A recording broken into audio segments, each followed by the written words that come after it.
പിന്നെയുള്ള ദിവസം ദിയ ബാംഗ്ലൂരിൽ തന്നെ ജോലിക്കായി ശ്രമിക്കുന്നുണ്ടായിരുന്നു.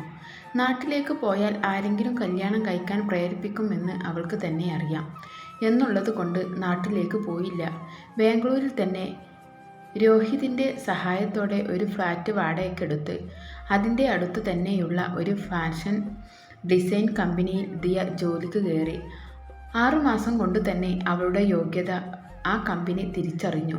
അവൾക്ക് അവിടെ CEO പോസ്റ്റിക്ക് നൽകി. കമ്പനി അവളെ പ്രൊമോട്ട് ചെയ്തു. വാടകയ്ക്ക് താമസിക്കുന്ന ഫ്ലാറ്റ് ദിയ അവളുടെയും മായയുടെയും പേരിന് രജിസ്റ്റർ ചെയ്തു വാങ്ങി. പിന്നെ ദിയ ജോലി ചെയ്ത് കിട്ടിയ സാലറിയിൽ നിന്നും ഒരു കാർ സ്വന്തമായി വാങ്ങി. ഈ ദിവസങ്ങളിലെല്ലാം മായ ഫോൺ കോളിലൂടെ വീഡിയോ കോളിലൂടെയും മറ്റും കണ്ട് അവരുടെ പ്രണയം തുടർന്നു. തൻ്റെ ജീവിതം മെച്ചപ്പെട്ടു തുടങ്ങിയതും ദിയ ഒരിക്കൽ മായയെ കാണാൻ അവളുടെ കോളേജിലേക്ക് പോയി. കോളേജ് ഗേറ്റിന് പുറത്ത് തൻ്റെ കാറിൻ്റെ ബോണറ്റിനോട് ചാരി കൈ കെട്ടി നിൽക്കുന്ന ദിയയെ കണ്ടതും മായ കൂട്ടുകാരികളോട് എല്ലാം പറഞ്ഞുകൊണ്ട് ദിയയുടെ അടുത്തേക്കോടി. മായയെ കണ്ടതും ദിയ ചിരിച്ചുകൊണ്ട് നിന്നു. മായ ഓടിപ്പോയി കെട്ടിപ്പിടിച്ചു കൊണ്ട് അവളുടെ കവിളിൽ പ്രണയത്തോടെ ചുംബിച്ചു. ദിയ അവളുടെ കുട്ടിത്തരം പുഞ്ചിരിയോടെ ആസ്വദിച്ചു. എന്നോട് ഒരു വാക്കുപോലും പറഞ്ഞില്ലല്ലോ ഇന്ന് വരുമെന്ന് മായ ദിയയെ കെട്ടിപ്പിടിച്ചുകൊണ്ട് പറഞ്ഞതും അവൾക്ക് ചെറുതായി ഒന്ന് പുഞ്ചിരിച്ചുകൊണ്ട് അവളെ അടർത്തി മാറ്റി. വാ കയറ്, നമുക്ക് പോകാം. ദിയ അവളുടെ മുഖത്തേക്ക് നോക്കി ചിരിയോടെ പറഞ്ഞതും മായ കാറിലേക്ക് കയറാനായി തിരിഞ്ഞു. അവൾ പറഞ്ഞത് മറുപടിയായി എവിടെ പോകുന്നു എന്നുപോലും ചോദിക്കാതെ തന്നോടൊപ്പം വരാൻ നിൽക്കുന്ന മായയുടെ കയ്യിൽ പിടിച്ച് ദിയ തടഞ്ഞു. ഇന്ന് നീ എന്നോടൊപ്പം വരുന്നത് നമ്മുടെ ജീവിതത്തിലേക്കാണ്. നീ എൻ്റെ കൂടെ ജീവിക്കാൻ തുടങ്ങിയപ്പോൾ ഒരുപാട് പ്രശ്നങ്ങളും പ്രതിസന്ധികളും നമുക്കുണ്ടാകും. നിൻ്റെയും എൻ്റെയും വീട്ടുകാർക്കു നമ്മളെ ആട്ടിപ്പായിപ്പിക്കും. നാട്ടുകാർ കല്ലെറിയും, കാർക്കിച്ച് തുപ്പും. ഇവിടെ ബാംഗ്ലൂരിൽ ഇങ്ങനെയൊന്നും സംഭവിക്കില്ല ആയിരിക്കും. പക്ഷേ നമുക്ക് നാടും വീടും നമ്മുടെ വീട്ടുകാരെയും ഒക്കെ ഉപേക്ഷിച്ച് നിൽക്ക്. ഞാനും എനിക്കും നീയും എന്ന പോലെ ജീവിതം ജീവിക്കേണ്ടി വരും. അതിനൊക്കെ നിനക്ക് സമ്മതമാണെങ്കിൽ മാത്രം നീ കാറിൽ കയറ്. ദിയ മായയുടെ കൈപിടിച്ച് നിർത്തിക്കൊണ്ട് അവളുടെ കണ്ണിലേക്ക് നോക്കി പറഞ്ഞു തീർന്നതും മായയുടെ മുഖം പെട്ടെന്ന് മാറി. ദിയയുടെ കയ്യിൽ നിന്നും അവളുടെ കൈകൾ എടുത്തു മാറ്റിക്കൊണ്ട് മായ അവളുടെ നേർക്ക് നോക്കി. പെട്ടെന്ന് മായയുടെ ഭാവമാറ്റം ദിയയിൽ പേടിയും സങ്കടവും തോന്നി. എന്നാൽ അടുത്ത നിമിഷം ദിയ പുഞ്ചിരിച്ചുകൊണ്ട് അവളെ ചേർത്ത് പിടിച്ചു. ഇതെല്ലാം അറിഞ്ഞുകൊണ്ട് തന്നെയാണ് നിന്നെ ഞാൻ സ്നേഹിച്ചത്. നിനക്ക് വേണ്ടിയല്ല, എനിക്കും നിനക്കും വേണ്ടി ഇതെല്ലാം ഉപേക്ഷിച്ചു നിന്റെ കൂടെ ജീവിക്കാൻ ഞാൻ തയ്യാറാണ്. എനിക്ക് വേണ്ടി കഷ്ടപ്പെട്ട് ഇന്ന് ഈ നിലയിലെത്തി. എൻ്റെ ദിയയുടെ കൂടെ, എൻ്റെ പ്രണയത്തിൻ്റെ കൂടെ. ദിയയുടെ ദേഹത്തേക്ക് ചേർന്ന് നിന്ന് അവളെ വാരി പുണർന്നുകൊണ്ട് പറഞ്ഞു. ദിയയും ചിരിയോടെ അവളെ പുണർന്നു. പോകാം, പോയി കയറ്. ദിയയെ വിട്ടു നിന്നുകൊണ്ട് മായ ചോദിച്ചതും അവൾ അതേ ചിരിയോടെ തന്നെ മറുപടി പറഞ്ഞുകൊണ്ട് കാറിൻ്റെ ഡോർ തുറന്ന് അകത്തേക്ക് കയറി. നേരെ ഹോസ്റ്റലിലേക്ക് പോകാം. മായ കാറിൽ കയറിയതും അവൾ ദിയയോട് പറഞ്ഞു. ദിയ നെറ്റി ചുളിച്ചുകൊണ്ട് മായയുടെ നേർക്ക് നോക്കി. എന്തിന് എന്നോ? എൻ്റെ ബുക്ക് ഡ്രസ്സുമൊക്കെ ഹോസ്റ്റൽ റൂമിലല്ലേ? ഇനി ഞാൻ അങ്ങോട്ട് പോകുന്നില്ല. ഞാൻ ഇനി നമ്മുടെ ഫ്ലാറ്റിലല്ലേ? അപ്പോൾ പിന്നെ മായ അവൾക്കു നേർക്ക് നോക്കിക്കൊണ്ട് പറയുന്നത് കേട്ട് ദിയ ചിരിച്ചുകൊണ്ട് പുറകിലേക്ക് നോക്കി. അവളെ നോക്കിയിരുന്ന മായയും നെറ്റി ചുളിച്ചുകൊണ്ട് പുറകിലേക്ക് നോട്ടം തെറ്റിച്ചു. പുറകിലത്തെ സീറ്റിൽ മായയുടെ ബുക്കും ഡ്രസ്സും അവളുടെ ലഗേജുമെല്ലാം ഇരിക്കുന്നത് കണ്ടതും മായ സംശയത്തോടെ ഞെട്ടലോടെ അവളെ നോക്കി. ദിയ അതേ ചിരിയോടെ തന്നെ പുരികക്കടിയിൽ ഉയർത്തി മായ അവളെ നോക്കിയിരുന്നു. ഇതൊക്കെ എപ്പോ? ഞാനൊന്നും അറിഞ്ഞില്ലല്ലോ. ഞാൻ വന്നില്ലായിരുന്നെങ്കിലോ? മായ സംശയത്തോടെ ചോദിച്ചത് കേട്ട് ദിയ അറിയാതെ ചിരിച്ചുപോയി. നമ്മുടെ ജീവിതം ഒരുവിധം ഓക്കെ ആയപ്പോൾ ഇനി എൻ്റെ ജീവിതത്തിൽ നീയും കൂടെ വേണമെന്ന് തോന്നി. അതുകൊണ്ട് നേരെ ഹോസ്റ്റലിലേക്ക് പോയി സാധനങ്ങളെല്ലാം പാക്ക് ചെയ്ത് കാറിൽ എടുത്തു വെച്ച ശേഷം നേരെ ഇങ്ങ് പോന്നു. പിന്നെ നിന്നെ കാത്ത് ഇവിടെ നിന്നതാ. പിന്നെ നീ എന്താ ചോദിച്ചേ? നീ വന്നില്ലായിരുന്നെങ്കിലോ എന്ന്. നിനക്ക് ഞാൻ ഇല്ലാതെ ജീവിക്കാൻ കഴിയോ? നീ വരുമെന്ന് എനിക്ക് ഉറപ്പായിരുന്നു. ദിയ മായയുടെ നേർക്ക് നോക്കി ചിരിച്ചുകൊണ്ട് മറുപടി പറഞ്ഞതും അവൾ പുഞ്ചിരിയോടെ തന്നെ ദിയയുടെ കൈ കോർത്തു പിടിച്ചുകൊണ്ട് അവളുടെ കയ്യിൽ ചാരിക്കിടന്നു. ദിയ മായയുടെ നേർക്ക് നോക്കി ചെറുതായൊന്ന് പുഞ്ചിരിച്ചുകൊണ്ട് കാർ ഡ്രൈവ് ചെയ്ത് നേരെ ഫ്ലാറ്റിലേക്ക് പോയി. പിന്നെ അവരുടെ ജീവിതമായിരുന്നു. ഇണക്കങ്ങളും പിണക്കങ്ങളും കൊച്ചു കൊച്ചു തമാശകളുമെല്ലാം കുസൃതികളും പ്രണയവും ഒക്കെയായി അവർ ജീവിച്ചു. ദിയ രാവിലെ ഉറക്കം എഴുന്നേൽക്കുമ്പോൾ തൻ്റെ നെഞ്ചോട് ചേർന്ന് വാരി പുണർന്ന് കിടക്കുന്ന മായയെ കണ്ടുകൊണ്ടാണ് അവൾ എന്നും ഉറക്കം എഴുന്നേൽക്കുന്നത്. തന്നെ ചുറ്റിപ്പിടിച്ച് ഒരു പൂച്ചക്കുഞ്ഞിനെ പോലെ കിടക്കുന്നുറങ്ങുന്ന മായയെ കാണുമ്പോൾ ദിയക്ക് മായയോട് വല്ലാത്ത പ്രണയം തോന്നും. അവളെ തൻ്റെ ശരീരത്തിൽ നിന്നും അടർത്തി മാറ്റി നേരെ കിടത്തി പ്രണയത്തോടെ അവളുടെ നെറ്റിയിൽ ചുംബിച്ചുകൊണ്ട് ദിയ നേരെ കിച്ചണിലേക്ക് പോകും. എന്നാൽ ദിയയുടെ സാന്നിധ്യം തൻ്റെ അടുത്തു നിന്ന് അകന്നു പോകുന്നത് മനസ്സിലാക്കി എന്നെപ്പോലെ മായയും അവളുടെ പുറകെ എഴുന്നേറ്റ് പോകും. പിന്നെ അവർ ഒരുമിച്ച് കോഫി കുടിച്ച് കുറച്ചു കഴിഞ്ഞ് ഫ്രഷായി വന്ന ശേഷം ബ്രേക്ക്ഫാസ്റ്റ് കഴിഞ്ഞു അവർ ഇറങ്ങും. മായയെ കോളേജിൻ്റെ ഫ്രണ്ടിൽ കയറിയ ശേഷം ദിയ അവളുടെ കമ്പനിയിലേക്ക് പോകും. മായയെ കണ്ടതു മുതൽ ഉള്ള ഓരോന്നോർത്ത് കൊണ്ട് ദിയ തൻ്റെ കയ്യിൽ ചാരി കിടക്കുന്ന മായയുടെ കൈ കോർത്തു പിടിച്ച് ചെറുചിരിയോടെ ഡ്രൈവ് ചെയ്തു.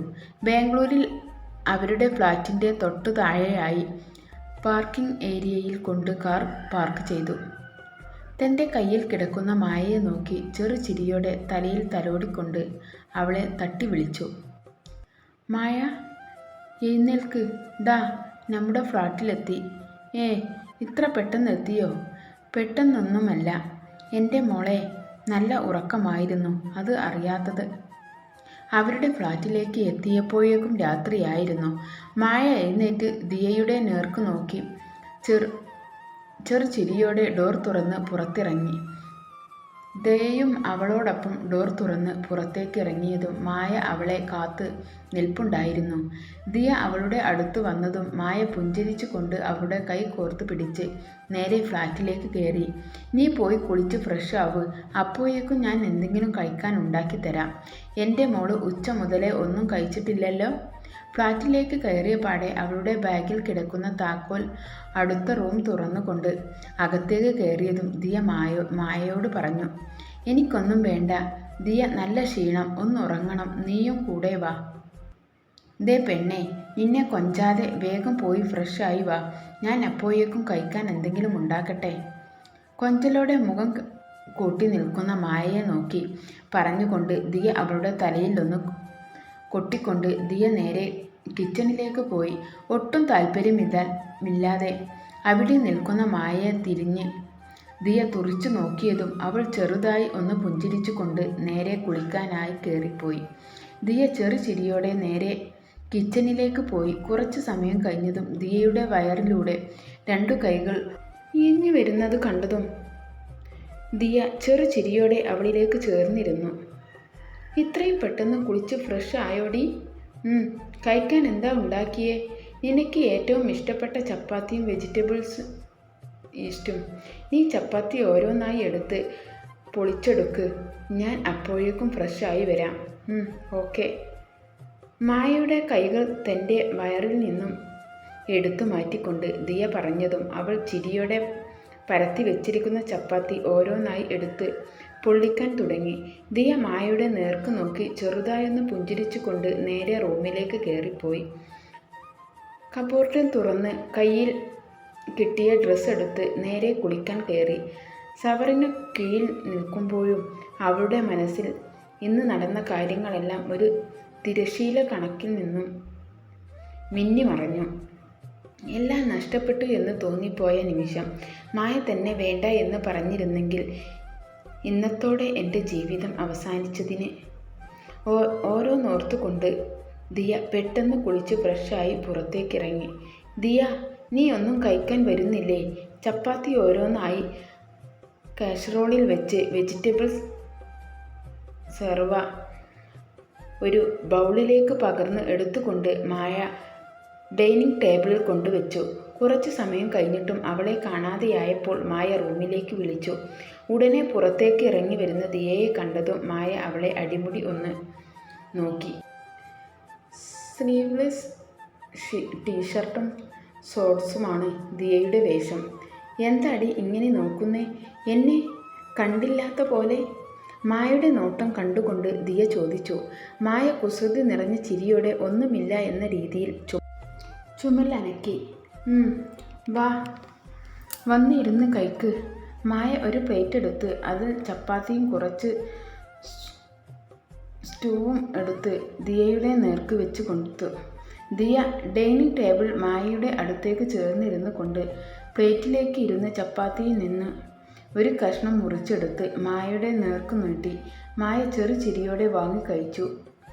അതേപോലെ മായയും ഒരു ചപ്പാത്തിയിൽ നിന്നും ഒരു കഷ്ണം മുറിച്ചെടുത്ത് അതിൽ കുറച്ച് സ്റ്റൂവും ആയി അവളുടെ നേർക്ക് നീട്ടി. പരസ്പരം വാരിക്കൊടുത്ത് അവർ കഴിച്ചു. വയറും മനസ്സും ഇരുവർക്കും ഒരുപോലെ നിറഞ്ഞു. ബാക്കി വന്ന ചപ്പാത്തിയും സ്റ്റൂവും എടുത്ത് ഫ്രിഡ്ജിൽ വെച്ചു. പാത്രങ്ങളെല്ലാം പറക്കി വാഷ് ബോട്ടിൽ കൊണ്ട് ഇട്ടു. അവർ രണ്ടുപേരും ചേർന്ന് അവിടെയെല്ലാം വൃത്തിയാക്കിയ ശേഷം റൂമിലേക്ക് പോയി. മായ, നീ കിടന്നോ? എനിക്ക് കുറച്ച് വർക്കുണ്ട്. അത് കഴിഞ്ഞ് ഞാൻ വന്നോളാം. റൂമിൽ ബെഡിനോട് ചേർത്തിട്ടിരിക്കുന്ന സോഫയിൽ ഇരുന്ന് കൊണ്ട് ലാപ്ടോപ്പ് എടുത്ത് ഓപ്പൺ ചെയ്ത് വെച്ചുകൊണ്ട് അവൾ മായയോട് പറഞ്ഞത്. വർക്ക് ചെയ്യാൻ തുടങ്ങി. അപ്പോഴേക്കും മായയ്ക്ക് ദേഷ്യം വന്നു. മായ ചവിട്ടിത്തുള്ളി അവളുടെ അടുത്തേക്ക് വന്നുകൊണ്ട് ലാപ്ടോപ്പ് അടച്ചു ഓഫ് ചെയ്ത് വെച്ചു. ഇവൾക്ക് എന്തു പറ്റിയെന്ന് ചിന്തിച്ചുകൊണ്ട് ദിയ മുഖം ഉയർത്തി നോക്കിയതും കണ്ണും ചുണ്ടും കൂർപ്പിച്ചു വെച്ച് തന്നെ നോക്കി നിൽക്കുന്ന മായയെ കണ്ട് അറിയാതെ ചിരിച്ചുപോയി. എന്താ മായ? എനിക്ക് ഇത്തിരി വർക്കുണ്ട്. ഒരു വർക്കും ഇല്ല. മര്യാദയ്ക്ക് എൻ്റെ അടുത്ത് വന്ന് കിടക്ക്. എത്ര ദിവസമായി ഞാൻ നിൻ്റെ അടുത്ത് കിടന്നിട്ട്? തന്നെ തുറിച്ചു നോക്കിക്കൊണ്ട് മറുപടി പറയുന്ന മായയുടെ നേർക്ക് ദിയ കൈ കെട്ടി നോക്കിയിരുന്നു. ഹോ, എത്ര ദിവസമായി? അത് പിന്നെ ഒരു ദിവസമല്ലേ ആയുള്ളൂ. ഒരു ദിവസവും ആയെന്ന് പറയാൻ പറ്റില്ല. ഒരു രാത്രി. ഇന്നലെ ഈവനിങ് ഇവിടെ നിന്ന് തിരിച്ചിട്ട് ഇന്ന് ഉച്ചക്ക് തന്നെ തിരിച്ചു. നീ എന്നോടൊപ്പം വന്നില്ലേ? പിന്നെ എങ്ങനെയാ ഡി ഒത്തിരി ദിവസമാകുന്നത്? ദിയ സോഫയിൽ ഇരുന്ന് മാറിൽ കൈ പിണിച്ചുകൊണ്ട് മായയുടെ മുഖത്തേക്ക് നോക്കി. കപട ദേഷ്യത്തോടെ ചോദിച്ചതും മായയുടെ മുഖം വീണ്ടും വീർത്തു വന്നു. ഓ ശരി, എൻ്റെ അടുത്ത് ആരും കിടക്കണ്ട. ഞാൻ ഒറ്റയ്ക്ക് കിടന്നുറങ്ങിക്കൊള്ളാം. ഞാൻ പോവാ. എന്നോട് ആ പഴയ സ്നേഹമൊന്നുമില്ല. മതി, നീ ഒന്ന് നിർത്ത്. ഈ ഡയലോഗ് ഞാൻ കേട്ട് മടുത്തു. ഞാൻ വർക്ക് ചെയ്യുന്നില്ല, പോരെ? ഇങ്ങനെയൊരു പെണ്ണ്. അവൾ പറഞ്ഞു തുടങ്ങിയതും ദിയ കൈ ഉയർത്തി തടഞ്ഞുകൊണ്ട് കൈകൂപ്പി. മായ ഉള്ളിൽ തികട്ടി വന്ന പുഞ്ചിരി ചുണ്ട് കടിച്ചു പിടിച്ച് തടഞ്ഞുകൊണ്ട് ബെഡിലേക്ക് ചെന്നു കിടന്നു. ദിയ തൊട്ടു പുറകെ ചെറുചിരിയോടെ ഡോർ അടച്ച് കുട്ടിയിട്ട് ലൈറ്റ് ഓഫ് ചെയ്ത് ടീം ലൈറ്റ് ഇട്ട് കൊണ്ട് മായയുടെ അടുത്തേക്ക് വന്ന് കിടന്നു. ദിയ വന്ന് കിടക്കേണ്ട താമസം മായ അവളുടെ കൈ എടുത്ത് കഴുത്തിൻ്റെ പുറകിലൂടെ വെച്ച് ദിയയുടെ നെഞ്ചിൽ തല വെച്ച് അവളെ ചുറ്റിപ്പിടിച്ചു കൊണ്ട് കിടന്നു. ഇത് ശീലമുള്ളത് കൊണ്ട് തന്നെ ദിയ ചെറുതായൊന്ന് പുഞ്ചിരിച്ചു കൊണ്ട് മറു കൈകൊണ്ട് മായയെ ചുറ്റിപ്പിടിച്ചു. മായയുടെ നെറ്റിയിൽ ചെറുതായി ചുംബിച്ചു കൊണ്ട് കിടന്നു. രണ്ടുപേരും പിന്നെയും ഓരോ കാര്യങ്ങൾ പറഞ്ഞ് ചിരിച്ചുകൊണ്ട് രാത്രിയുടെ ഏതോ യാമത്തിൽ ഉറക്കെ കൂട്ടുപിടിച്ചിരുന്നു. പിന്നെയും മാസങ്ങൾ കടന്നുപോയി. അങ്ങനെ ഒരു ദിവസം മായയ്ക്ക് ലീവ് ആയതുകൊണ്ട് അവളോട് ഫ്ലാറ്റിലിരിക്കാൻ പറഞ്ഞ ശേഷം അവളുടെ നെറ്റിയിൽ ചുംബിച്ചുകൊണ്ട് ദിയ നേരെ അവളുടെ ഓഫീസിലേക്ക് പോയി. ഓഫീസിൽ നല്ലൊരു പോസ്റ്റ് അലങ്കരിക്കുന്ന വ്യക്തിയായതുകൊണ്ട് തന്നെ സ്റ്റാഫിന് എല്ലാം അവളോട് പ്രത്യേക സ്നേഹവും മമതയും പേടിയും ബഹുമാനവും ഒക്കെ ഉണ്ടായിരുന്നു. എല്ലാവരെയും ചിരിച്ചുകൊണ്ട് വിഷ് ചെയ്ത് അവൾ നേരെ ക്യാബിനിലേക്ക് കയറിപ്പോയി. കുറച്ച് കഴിഞ്ഞ് അവൾ ലാപ്പിൽ എന്തോ വർക്ക് ചെയ്തുകൊണ്ടിരിക്കെ അവളുടെ ക്യാബിനിൽ നോക്കി സൗണ്ട് കേട്ടതും ലാപ്പിൽ നിന്ന് തല ഉയർത്താതെ തന്നെ കയറി വരാൻ ആവശ്യപ്പെട്ടു. Yes come. അനുവാദം കിട്ടിയതും അയാൾ ക്യാബിനിലേക്ക് കയറി വന്നു. മാഡം, ലാബിൽ നിന്ന് മുഖമുയർത്താതെ ഇരിക്കുന്ന ദിയയെ അവൻ വിളിച്ചതും അവൾ മുഖമുയർത്തി നോക്കി. യെസ്, പറയൂ ശേഖർ, എന്താ കാര്യം? അത് പിന്നെ മേഡം, മേഡത്തിന് ഒരു വിസിറ്റർ ഉണ്ട്. മേഡത്തിനെ കാണണമെന്ന് പറഞ്ഞു. വിസിറ്ററോ? അതും എന്നെ? എവിടെ നിന്നാ എന്ന് വല്ലതും പറഞ്ഞോ? അതെ മേഡം, ഒരു ലേഡിയാണ്. ഒന്നും പറഞ്ഞില്ല. മേഡത്തിനെ കാണണമെന്ന് മാത്രം. എന്തു പറയണം? വെയിറ്റ് ചെയ്യാൻ പറയൂ, ഞാൻ വരുന്നു. ദിയ അവളുടെ PA ആയ ശേഖരനോട് പറഞ്ഞതും അവൻ പുറത്തേക്കിറങ്ങിപ്പോയി. കുറച്ചു നേരം അതാരാണെന്ന് ആലോചിച്ച് പിന്നെ വിസിറ്റിംഗ് റൂമിലേക്ക് ക്യാമറ ഓൺ ചെയ്തു അവളുടെ ലാപ്ടോപ്പ് വഴി നോക്കിയതും ആ സ്ത്രീ മുഖം കാണാൻ പറ്റിയിരുന്നില്ല. അവൾ ഇനി ആരെങ്കിലും ആകട്ടെ എന്ന് കരുതി അവിടെ നിന്ന് എഴുന്നേറ്റ് നേരെ വിസിറ്റിംഗ് റൂമിലേക്ക് പോയി. പുറത്ത് നിന്ന് ഡോർ ഓപ്പൺ ചെയ്ത് അകത്തേക്ക് കയറിയതും തന്നെ കാത്തു അവിടെ ഇരിക്കുന്ന ആ വ്യക്തിയെ കണ്ടതും ദിയ ഞെട്ടലോടെ അവരെ നോക്കി. ഹാ, മോളു വന്നോ? ഞാൻ കരുതി ഞാൻ ആണെന്നറിയുമ്പോൾ വരില്ലായിരിക്കുമെന്ന്. ദിയ വിസിറ്റിംഗ് റൂമിലേക്ക് കയറി വന്ന ഉടനെ അവർ അവിടെ നിന്ന് എഴുന്നേറ്റു. എത്ര ദിവസം ഇല്ലാതെ പെട്ടെന്ന് ഇപ്പോൾ അവർ തന്നോട് സ്നേഹം കാണിക്കുമ്പോൾ ദിയ നെറ്റി ചുളിച്ചു. നിങ്ങളോ? നിങ്ങൾ എന്താ ഇവിടെ? അന്നെ മായ നിങ്ങളോട് എല്ലാം പറഞ്ഞതല്ലേ? അതിനുശേഷം ഇന്നേ വരെ ഞങ്ങൾ അങ്ങോട്ട് വന്നിട്ടില്ലല്ലോ. എനിക്ക് നിങ്ങളോട് സംസാരിക്കാൻ ഒന്നും തന്നെയില്ല. ഇറങ്ങിപ്പോകാൻ നോക്ക്, ദിയ ശാന്തിയോട് പറഞ്ഞുകൊണ്ട് അവൾ അവിടെ നിന്ന് ഇറങ്ങാൻ ശ്രമിച്ചു.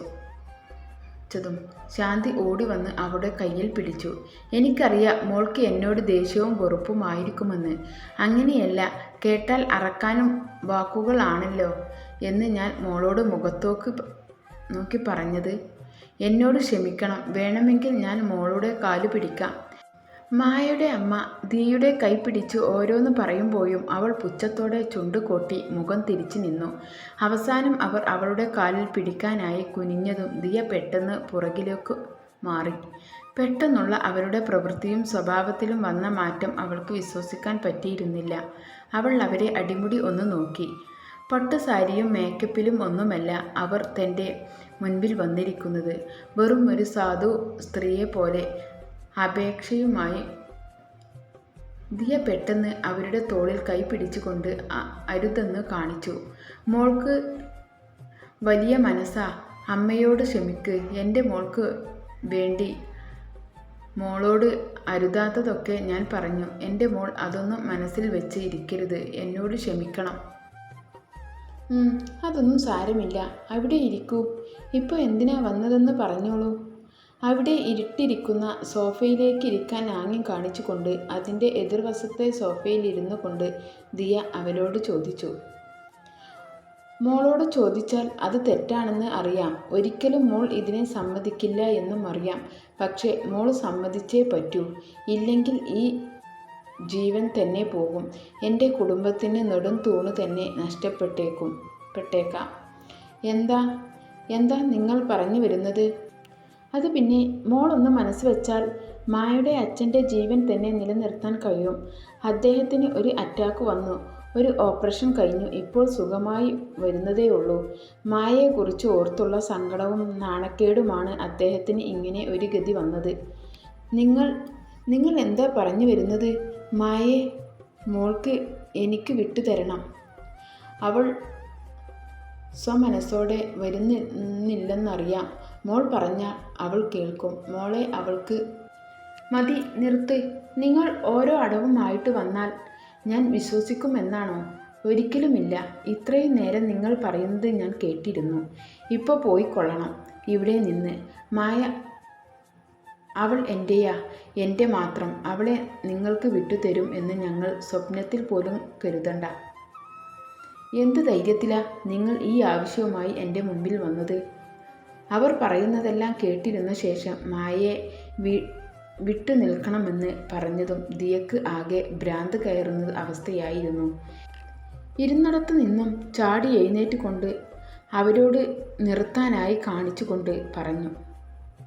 ദിയയുടെ ശബ്ദം കേട്ടതും ഓഫീസിലെ സ്റ്റാഫുകളെല്ലാം ആ റൂമിൽ നിന്ന് പുറത്തു വന്നു. ദിയയെ അത്യാവശ്യം എല്ലാവർക്കും പേടിയുള്ളത് കൊണ്ട് തന്നെ ആരും ഉള്ളിൽ കയറില്ല. തിരിഞ്ഞു നടക്കാൻ ഒരുങ്ങിയ ദിയയുടെ അടുത്തേക്ക് ശാന്തി ഓടി വന്ന് അവളുടെ കാലിലേക്ക് വീണു. പെട്ടെന്ന് ദിയ ഞെട്ടിക്കൊണ്ട് അവരുടെ അടുത്ത് വന്ന് മാറി. നിങ്ങൾ എന്താ ഈ കാണിക്കുന്നത്? എഴുന്നേറ്റ് മാറ് മോള്, പ്ലീസ്. അവളുടെ അവസ്ഥ മോൾ ഒന്ന് മനസ്സിലാക്കണം. അദ്ദേഹത്തിന് ഇങ്ങനെ ഒരു അവസ്ഥ വന്നില്ലായിരുന്നെങ്കിൽ ഒരിക്കലും ഞാൻ ഈ ഒരു ആവശ്യവും പറഞ്ഞ് മോളുടെ അടുത്ത് വരില്ലായിരുന്നു. പക്ഷേ ഇനിയും അവളെ കാണാതിരിക്കാൻ അദ്ദേഹം മരിച്ചു പോകും മോളെ.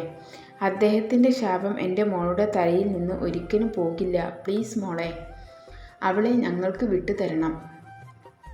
ദിയയുടെ കാൽ പിടിച്ച് അവർ പൊട്ടിക്കരഞ്ഞു. ദിയക്ക് ആകെ ഭ്രാന്ത് പിടിക്കുന്ന അവസ്ഥ പോലെ തോന്നി. ഒരു വശത്ത് മായയുടെ അമ്മ തൻ്റെ അമ്മയ്ക്കും തുല്യമാണ് അവർ. തൻ്റെ കാല് പിടിച്ച് കരയുമ്പോൾ അതിൽ കള്ളമുണ്ട് എന്ന് വിശ്വസിക്കാൻ കഴിയുന്നില്ല. മറുവശത്ത് തൻ്റെ പ്രണയം മായ. അവളെ വിട്ടുകൊടുക്കാൻ കഴിയുമില്ല. എല്ലാം കൊണ്ട് ദിയക്ക് ആകെ ഭ്രാന്ത് പിടിക്കുന്നത് പോലെ തോന്നി. അവളുടെ കണ്ണിൽ നിന്നും കണ്ണുനീർ ഒഴുകിയിറങ്ങി. എന്ത് ചെയ്യണമെന്നറിയാതെ ഒരു നിമിഷം കണ്ണുകൾ ഇറുക്കിയടച്ചു. കണ്ണിൽ മായയുടെ പുഞ്ചിരി കൊണ്ട് നിൽക്കുന്ന മുഖം തെളിഞ്ഞു വന്നതും അവൾ കണ്ണുകൾ വലിച്ചു തുറന്നു. ദിയ തല കുനിച്ച് നോക്കിയതും അവളുടെ കാലിൻ്റെ അടുത്തിരുന്ന് കരയുന്ന മായയുടെ അമ്മ കണ്ട് സങ്കടവും സഹതാപവും ഒരു പോലെ തോന്നി. അവൾ കുനിഞ്ഞ് അവരുടെ തോളിൽ പിടിച്ച് അവളെ എഴുന്നേൽപ്പിച്ചു. എൻ്റെ മായ, അവളെ എനിക്ക് ഒരുപാട് ഇഷ്ടമാണ്. എന്നെ കൊണ്ട് അവളെ വിട്ടുതരാൻ കഴിയില്ല. എന്നെ മനസ്സിലാക്കണം. ഞാൻ ഒരാണ് ആയിരുന്നെങ്കിൽ നിങ്ങൾ ഇങ്ങനെ ഒന്നും പറയില്ലായിരുന്നു. പെണ്ണായി പോയതാണ് ഞാൻ ചെയ്ത തെറ്റ്. മോളെ, അങ്ങനെയൊന്നും പറയരുത്. അദ്ദേഹത്തിനാണ് ഇങ്ങനെ ഒരു അവസ്ഥ വന്നിരുന്നെങ്കിൽ നിങ്ങളെ ഞാൻ ശല്യം ചെയ്യാൻ വരില്ലായിരുന്നു. എൻ്റെ മോൾക്ക് മോളെ ഒരുപാട് ഇഷ്ടമാണെന്ന് എനിക്കറിയാം. പക്ഷേ അമ്മയ്ക്ക് വേറെ വഴിയില്ല. തല കുനിച്ചിരുന്ന് മുടിയിൽ കൈ ചേർത്ത് പിടിച്ച് വലിച്ചുകൊണ്ട് ഓരോന്ന് പറഞ്ഞ് അവർ കരയുമ്പോൾ അവൾക്കൊന്നും ചെയ്യാൻ കഴിഞ്ഞിരുന്നില്ല. ദിയ ആകെ തകർന്ന അവസ്ഥയിൽ സോഫയിൽ തല ചായ്ച്ച് വെച്ച് കണ്ണുകൾ ഇറുകിയടച്ചു. മായ, അവൾ ഫ്ലാറ്റിലുണ്ട്. വിളിച്ചു കൊണ്ടുപോയിക്കോളൂ. ഞാൻ പറഞ്ഞാൽ അവൾ കേൾക്കില്ല. എന്നെ വിട്ട് അവൾ എവിടെയും വരാൻ കൂട്ടാക്കില്ല. നിങ്ങൾ വിളിച്ചു കൊണ്ടുപോകൂ. പക്ഷേ ഒരു വാക്കുകൊണ്ടോ നോട്ടം കൊണ്ടോ അവളെ വേദനിപ്പിക്കരുത്.